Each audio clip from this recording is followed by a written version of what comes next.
Բայց ձեզ էլի հայրենակիցներ, այսօր ինչպես խոստացել էիք, խոսենք մի շատ կարևոր եւ տարածված թեմայից. ինչ անել, երբ գործատուն սկսում է քեզ շահագործել, կամ չի ցանկանում վճարել աշխատավարձը, հրաժարվում է վճարելուց կամ ուշացնում է։ Վստահ եմ, որ շատերս ենք հայտնվել այս իրավիճակում։ Սկզբում ամեն ինչ լավ է գնում, քեզ լավ աշխատանքային միջավայր են խոստանում, ֆիքսված աշխատավարձ են խոստանում, որոշ դեպքերում նաեւ տոկոսներ, բայց հետո անցնում է մի քանի ամիս եւ սկսում է ամեն ինչ փոխվել։ Դու Քեզ ասում են, դե ֆիրման օրինակ ծանր իրավիճակում է գտնվում, դրա համար ենք մենք աշխատավարձը ուշացնում, պետք է մի քիչ համբերել եւ այլն։ Այս պարագայում սիրելի հայրենակիցներ չպետք է համբերելը դա սխալ է, առաջին ձեր սխալն է,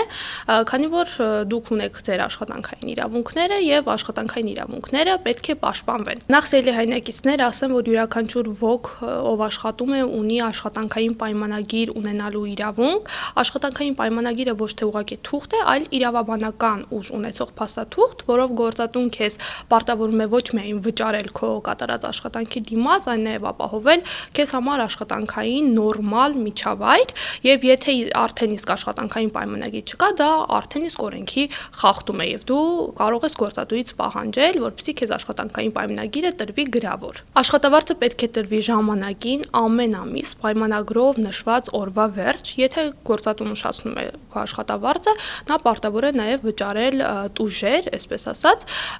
եթե գործատուն քեզ ստիպում է օրինակ աշխատել ավել ժամեր, հա, առանց քո համաձայնության կամ աշխատել քո հանգստյան օրը առանց հավելավճարի, դա սիրելի հայրենակիցներ նույնպես օրենքի խախտում է։ Իսկ ինչ կարող ես անել, եթե արդեն նման իրավիճակում ես հայտնվել, առաջինը՝ պահպանիր հանգստություն եւ փաստեր հավաքիր։ Հավաքիր բոլոր հաղորդագրությունները, փոխանցման պատմությունները, նոթերը, եթե նշել ես, թե քանի ժամ ես աշխատել կամ քանի օր ես աշխատել, որովհետեւ դա կարող է շատ պետքական լինել քեզ բողոք ներկայացնելու կամ դատարան դիմելու ժամանակ։ Հետո կարող ես դիմել աշխատանքի տեսչական մարմին, աշխատանքի տեսչական մարմինը դա պետական կառույց է, որը վերահսկում է գործատուներին, որպեսզի նրանք չխախտեն օրենքը, բողոքը կարող ես գրել առցանց իրենց կայքում, այդտեղ հատուկ բաժին կա, հա, բողոք ներկայացնելու համար, կամ կարող ես ուղղակի մոտենալ, ուղղակի բարձրով գրում ես ով ես, ինչ ես աշխատում եւ ինչ օրենք է խախտվել, աշխատանքի տեսչական մարմինը պետք է բողոքի հիման վրա, հա, հաստատի քո բողոքը եւ ստուգումներ կատարի, եթե պարզվի, որ գործատուն խախտել է օրենքը, նա կարող է պարտավորեցնել, որ վճարեն քո աշխատավարձը եւ իհարկե տուգանել գործատուին։ Եթե նույնիսկ աշխատանքը անօրինական է եղել առանց պայմանագրի, դա դեռ չի նշանակում, որ դու չունես իրավունք։ Օրենքով եթե ապացուցի, որ դու աշխատել ես տվյալ վայրում,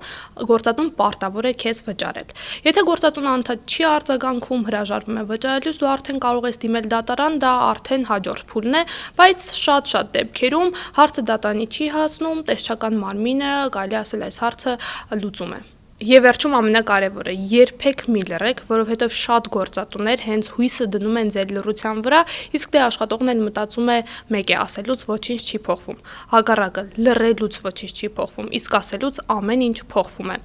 Աշխատանքը արժանապատվություն է, ոչ թե շահագործում, եւ յուրաքանչյուր ոք, ով աշխատում է, իրավունք ունի ստանալ իր վարձատրությունը ժամանակին եւ ամբողջությամբ։ Շնորհակալ եմ ուշադրության համար, հարգելի հայրենակիցներ, հուսով եմ այսօրվա մեր խոսույթը օգնեց ձեզ ավելի լավ հասկանալ ձեր աշխատանքային իրավունքները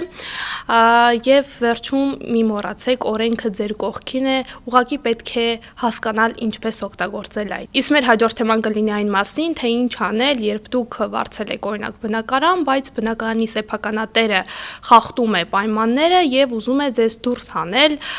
ժամանակից շուտ եւ առանց պատճառի։